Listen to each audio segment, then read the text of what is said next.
Estrada College, Diploma of Counselling, Gestalt Therapy Practical Assessment by Carmen Pitt. Hi Amir, welcome back. How Hello. are you today? Good. Good? Yeah. Excellent. How are you feeling right now? Yeah. Look, good that I'm here, but there are things that have been concerning me. Yeah. Yeah. Do you know what those things are? Yeah, sort of. It's like everything just feel a bit lost, and I just need some help. Well, I hope to get help. Yeah, things are happening. I feel are happening in the world and in my life that aren't I'm not happy with, or I don't feel happy. You don't feel happy? No. So can you just sit with the not feeling happy right here and try and experience it right now? Just that feeling of not feeling happy.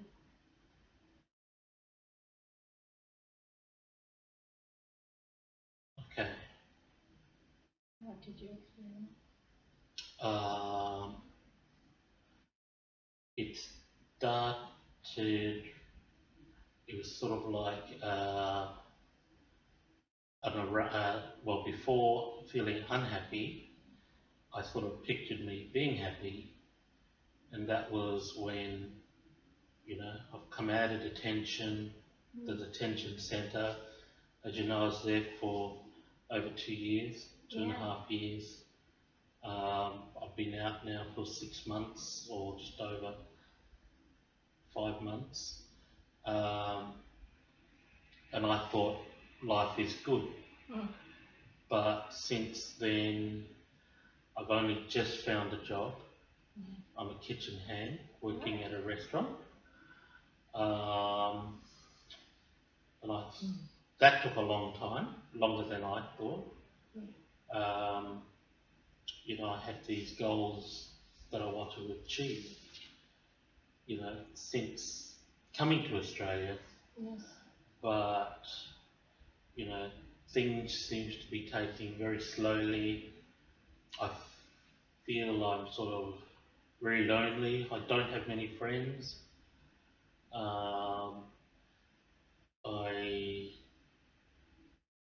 feel as if I'm being watched. Okay. Um, As you talk, I hear your loneliness and I hear your isolation, and I feel sad hearing that. I'm feeling that would be a hard way to be. We discussed before that you really wanted to be in Australia, and you had some dreams of engineering and these things, and these are still things you want? Very much so. Yes. Very much so. But my unhappiness is whether I can now achieve that. Okay. I thought I had a pathway, a vision, but I'm finding it very hard to move along. Yeah. Like I said, I'm in the kitchen. The pay is very small. Yeah. I can't, university is going to cost me a lot of money. Yeah. But I thought I'd be, at least now that I'm out of the detention centre, make friends, but I can't. I'm finding it hard somehow. Even at work, there are other people there that I work with, but it seems that I'm at a lower level than everyone. So I feel I get treated at a lower level. Okay. And how does that, when you talk about that, think about that and bring it into the here and now, how does that make you feel? Upset. Yeah. Sad. Yeah. Angry. Can you put those into some sentences for me? I feel sad.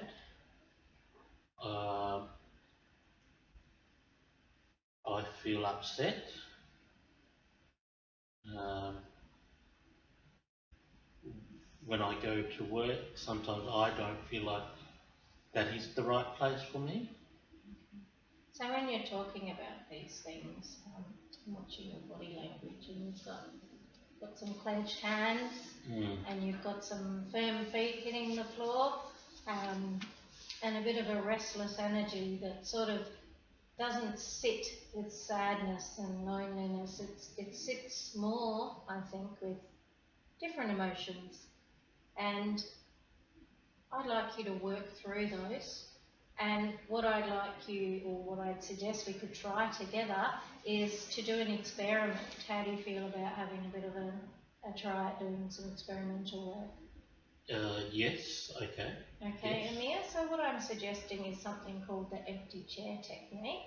And what I'd like you to do is I'm going to pop out of this chair and sit over here, and I would like you to talk to yourself about how you feel and the things you're finding hard sitting over here in this chair. And in this chair, perhaps these things we talked about previously, about how you were enthusiastic and wanted to come to Australia and all those things. And I want you to kind of have a discussion between these two parts of yourself and see which one holds the most true for you. So am I Amir sitting here? Amir and I'm Amir sitting there? Yes. Right. Do I call my name?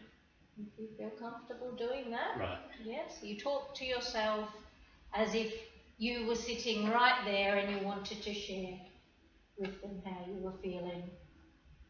And almost, you know, you want to argue this out to get a idea of things. Yes, if you had a friend here and you wanted to tussle, you know, you do that with yourself. And you swap chairs. Do you understand? A little bit. Okay. Well, I'll be here to guide you through it. Have a try. I'm going to hop out of this chair.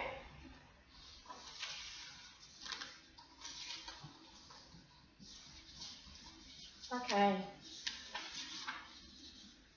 Why don't we start?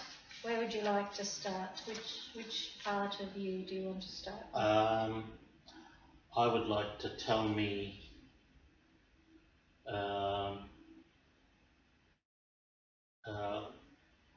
or ask me, why am I feeling? Great. Why am I feeling what I'm feeling? Yeah. Shall I start? You shall start. Amir,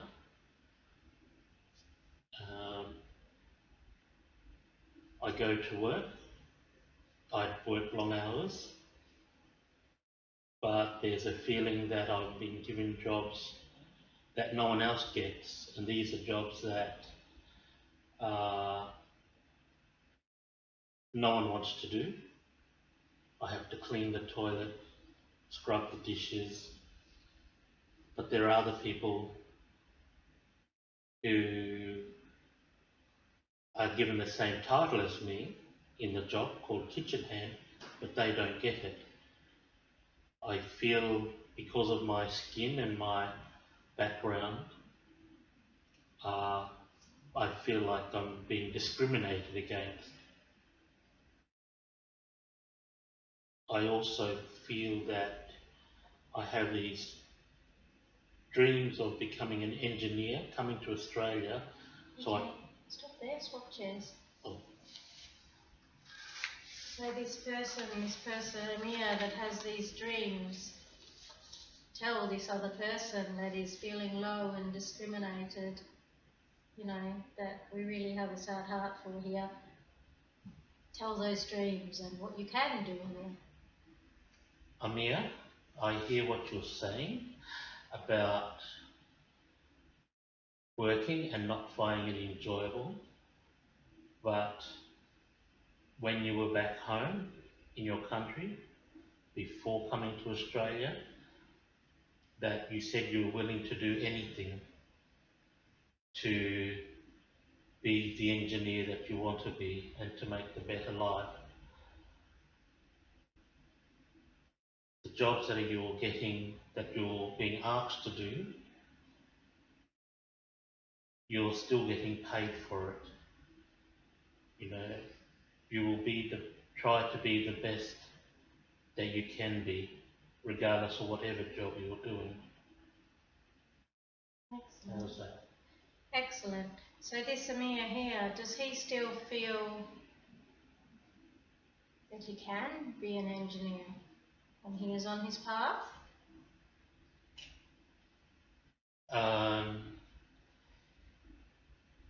Yes.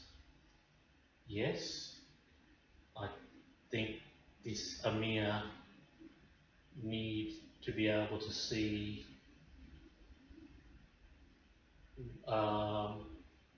step outside himself. What would you tell this Amir here who is experiencing these feelings? It is normal to feel isolated, being with no family here. You will make friends. Now may not be the right time, but you can work hard. You do work hard. Keep doing what you can do to the best of your ability, because it will happen. Absolutely. Beautiful. That was really beautiful. Can I get you to swap back chairs now, Amir, and respond to that statement? And respond here and now how that makes you feel, hearing that from yourself. Thank you, Amir. I hear what you're saying. I know that I do work hard.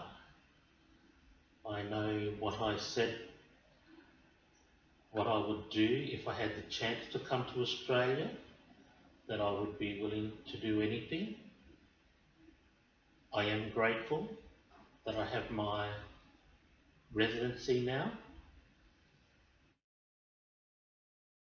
I must be patient and just continue to keep my head down and work hard, because I will get that engineering degree later. Okay, let's end that experiment. I'll come and sit back in this chair. I think you made some really great progress today about feeling that battle in yourself. And when it comes up again, if it comes up again, and you feel these things again, I want you to try and notice how you're feeling in that moment, when you feel that body language, the tensing and the fist, that you feel it, but you can go through this again in your mind. Yeah, okay.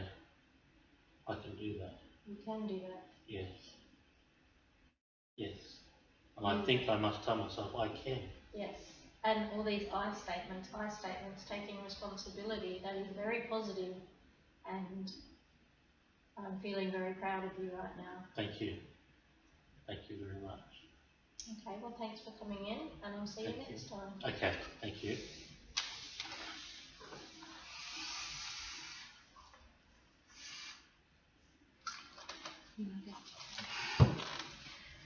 Part 2, practical assessment. So the rationale I used for choosing the empty chair technique with Amir was because he had conflicting attitudes within himself, one being that he should be an engineer or wanted to be successful in the current climate that he was in, and the other being that he had these genuine feelings of sadness, dissatisfaction, helplessness, and he was a long way from any achievable goal. So within the empty chair technique, I wanted him to use the top dog, underdog technique to see if he could work out which of those conflicting theories or conflicting emotions was more important to him. And I think he did that. I think he still wanted to hold on to his dreams and understood the feelings were perhaps overwhelming him, but also giving him a bit of excuse as to why he was not more aggressively working on that path to becoming an engineer. I think it was fairly effective for a short role play exercise. I think my client understood it well, and I think I was able to direct him through the experiment without